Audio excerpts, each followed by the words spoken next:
గర్భిణీ స్త్రీకి శ్రమ, పాలుచ్చు వారికి శ్రమ. గర్భిణీ స్త్రీకి శ్రమ ఎందుకు యేసుప్రభు వస్తే?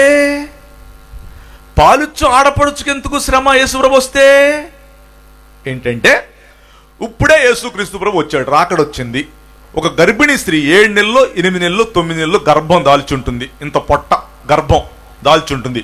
ఇప్పుడే వస్తాడు యేసుక్రీస్తు ప్రభు. గర్భిణీ స్త్రీ పొట్ట పగిలిపోయింది, చీల్చుకుపోయి లోపల ఉన్నటువంటి బేబీ పరలోకం వెళ్ళిపోయింది.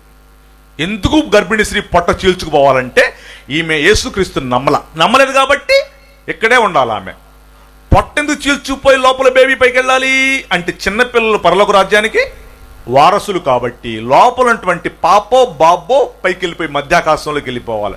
చిన్నపిల్లల పరలోక రాజ్యానికి వారసులు కదండి. ఈ ఆడపడు గర్భిణీ స్త్రీకి శ్రమ అంటే అది. పాలుచ్చు వారికి శ్రమ అంటే ఇదేంటి? ఒక ఆడపడుచు బాలింత ఒక పాపను బాబును కని మంచం మీద పక్కలో పడుకోబెట్టుకొని పాలిస్తూ ఉంటుంది బాలింత. అప్పుడే యేసు ప్రభు రాకడొచ్చింది. అప్పుడు పాలు తాగేటువంటి ఆ పిల్లోడు ఆ పాప ధన్మంట పైకి వెళ్ళిపోతారు, మనతో పాటు మధ్యాకాశంకి వచ్చేస్తారు. చిన్నపిల్లల పరలోక రాజ్యానికి వారసులు కాబట్టి. ఆ బాలింత యేసుక్రీస్తు నమ్మలేదు కాబట్టి ఇక్కడే పడి చచ్చిద్ది.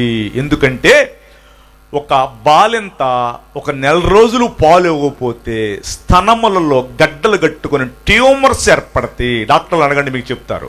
గర్భిణీకి శ్రమ అంటే అది, పాలుచ్చు వారికి శ్రమ అంటే ఇది.